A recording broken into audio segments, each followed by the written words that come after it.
ভাইপোকে যে এরকম সন্দেহ করে ইয়ে করছে, কী বলবেন? কী বলবো, আমার তো চিন্তার বাইরে এটা। যে ও যে এরকম কিছু করতে পারে বা করেছে আমি চিন্তা করতে পারি না, ও চিন্তা করতে পারে না এগুলো, যে আমাদের ফ্যামিলিতে এরকম কেউ নেই কেউ কোনোদিন।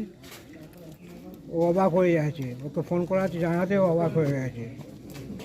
উনি কি ফিরছেন? ফিরছে না না, মামলা যখন হয়েছে, এফআইআর হয়েছিল, যখন এফআইআর তো ভিডিও করেছিল, এফআইআর যখন হয়েছিল তখন উনি ধনেখালিতে ছিলেন।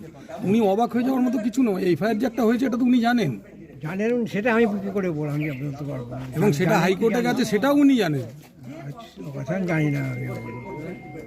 এটা নিয়ে যে ইডি তদন্ত করবে সেটাও উনি জানেন, আচ্ছা, কারণ এটা তো টেলিভিশনে, কাগজে, সর্বত্র বেরোচ্ছে। ইডি তো বিভিন্ন জায়গায় রেড করছে।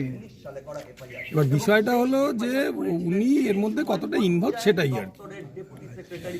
আপনার কি মনে হয়? আমি একদম নীল আমি ধরে নিচ্ছি। হ্যাঁ, আপনি কিছুই জানেন না। এ বাড়িতে কে কে থাকে? এ বাড়িতে ওই তো সন্দীপ থাকে, ওর বউ থাকে, ছেলে থাকে। ছেলে এখন বিশ্বভারতীতে ভর্তি হয়েছে বলে ওখানে হোস্টেলে থাকে। বয়স্ক একজন, বয়স্ক মা, বাবা নেই। বাবা মারা গেছে। তদন্তের কাজ কি শেষ হয়ে গেছে? সেটা তো কেউ কিছু বলেনি আমাকে, কিছু কাগজপত্র খুঁজে খুঁজে করে দেখছিল ওনারা, এখন রেস্ট আছে। এই মামলায় চার্জশিট দেওয়া হয়েছে, কিন্তু তারপরেও গোটা রাজ্যে এই বিমান সাধুকা অভিযোগ আসার পরেও এই দুর্নীতির শিকড় পর্যন্ত রাজ্য পৌঁছানোর চেষ্টা করেনি, বা যারা পেছনে রয়েছে মূল মাথা। আপনারা এতক্ষণ যে কথা শুনছিলেন, যার সাক্ষাৎকার আমরা দেখালাম, ইনি সন্দীপ সাধুকার কাকা বিমান সাধুকা। তিনি বলছেন তিনি তার ভাইপো সম্পূর্ণ নির্দোষ তার ধারণায়, কারণ এমনটি হতে পারে তার ধারণার মধ্যেই নেই। তো যাই হোক, তিনি যেটুকু জানেন তাই বলেছেন। তো তল্লাশির কাজ কিন্তু ভিতরে এখনও চলছে। আমরা দেখছি যারা রয়েছেন সেনাবাহিনীর, যারা সরকারি, সেখানে মহিলা টিমও রয়েছে। পুরো বাড়িটি কিন্তু ভেতরে বাইরে ঘিরে রাখা হয়েছে।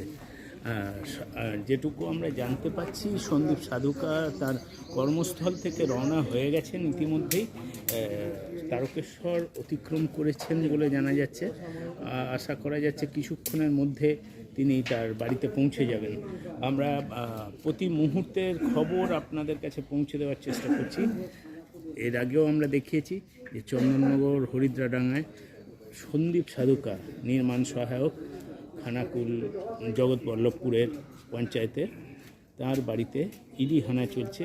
প্রায় 2 ঘন্টা হতে চললেও ভেতরে তল্লাশি অভিযান চলছে। রাজেশের সঙ্গে সৌমিত্র, হুগলি টিভি।